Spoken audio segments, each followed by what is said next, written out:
Hi guys, welcome back to Steve Sorensen Mechanical. So today I'm going to run you through a Holden Captiva that we've got here. Ends up having a diesel particulate filter problem, so I'll run you through what the problem is, what got it to this point, and what needs to be done to fix it.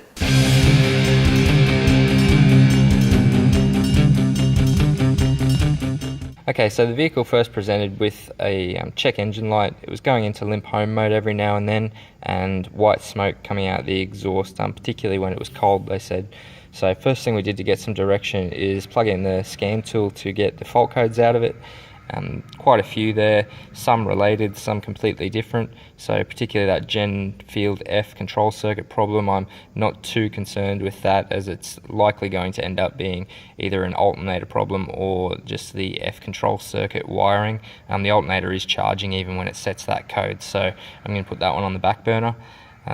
We then see things to do with boost control, some exhaust temperature, and a bit of an indicator there. The engine oil life code shows us that this probably hasn't had a service in quite a while, because that is a code that just gets set and taken away every time you do a service and you do the reset, so a little bit of an indication that it might not have the best service life.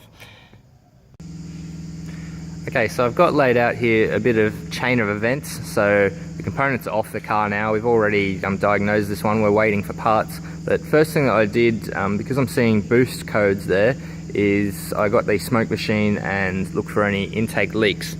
So first thing that we found was just smoke absolutely pouring out of this device, which is essentially an oil separator that bolts to the tappet cover, and then this comes down to the intake piping. This is actually the new hose. This was just completely split, massive cracks in it. It sits above the turbo, gets quite hot.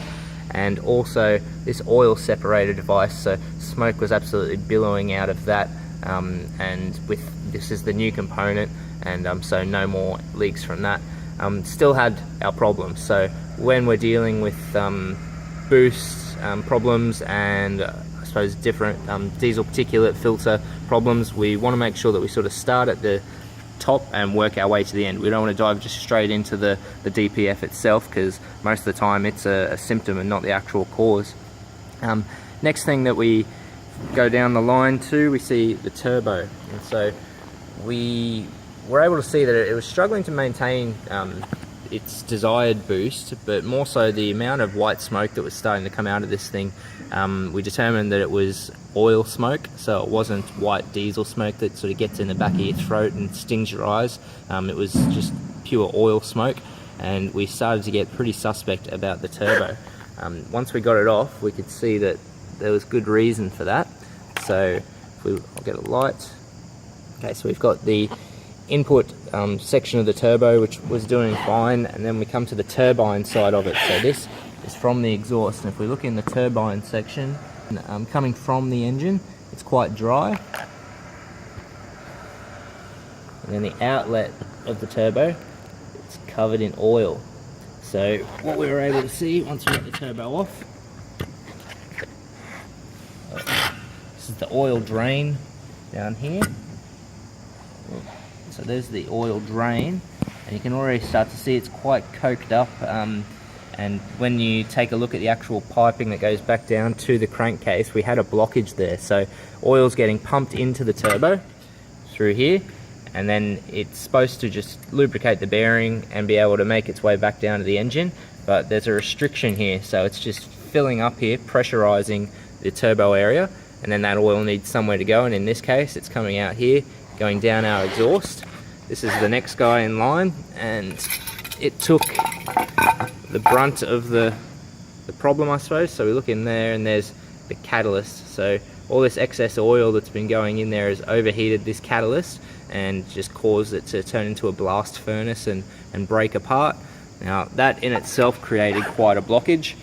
Passed through here, it's only a flex joint. There's one of our exhaust gas temperature sensors, so yeah, of course it's not going to be happy with what's going on there. We come down here, and then this is our diesel particulate filter assembly. So that is actually another catalyst, and the diesel particulate filter part of it lives at the back here. I'll give you a shot. As you can see, it looks quite different to a catalyst, more of a honeycomb with each second segment blocked off.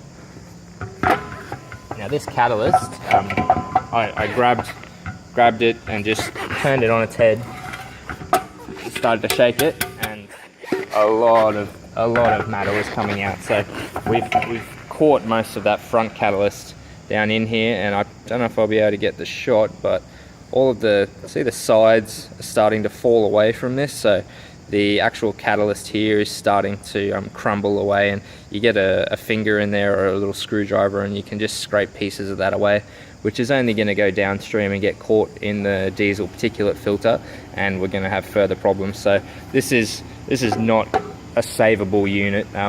You know, there's good options out there to be able to clean diesel particulate filters done professionally, but this is not a good example of that. This has had mechanical damage. It's got overheated too much. So really, we're looking at replacing that. And as you can see, it started right up at the intake side of the system. You know, our first initial thought was to fix some things in the intake, and you need to start working your way back from there until you find the actual cause, because even though we've got quite a blocked diesel particulate filter, it's only a symptom and not the cause. Just quickly, a couple of other pieces that we're replacing doing this job, because we want to make sure that this diesel particulate filter doesn't get fooled from something else. So we need to make sure the entire system's perfect. So this intake hose here, you can probably hear it just snap off. It's turned to absolute rock. Goes to the turbo, so it lives in a very hot environment. That's getting replaced. So a new one. And this hose here, there's a very small split starting to start here, and again it's turned almost like rock. That's the turbo outlet, so got a new hose for that one as well. As I said, we want to make sure that everything is absolutely perfect, or else we're going to have a very unhappy customer back in a couple of months when their new diesel particulate filter started to block up with soot again, because we had a problem somewhere else in the system. Okay, so there we have it. So like most problems with diesel particulate filters, or DPFs, it's a problem that's caused by something else. So we need to look at the entire system, make sure we find out what's caused it to block up or mechanically fall apart due to over temperature, and fix it before putting on the new one. If you want any more information about DPFs, I'll put in the description below a link to our blog where I've got an article that describes what they are, what they do, tips on how to maintain yours properly. And any other comments, make sure you put them down there and we'll be happy to help you out. So we've got about 3 days left now until we're going away for a holiday for Christmas, but certainly any other comments that are left on our Facebook or YouTube, I'll keep a look at it. I never stop, and hopefully I'll see you there, and we'll if not, then have a great Christmas and we'll see you next year.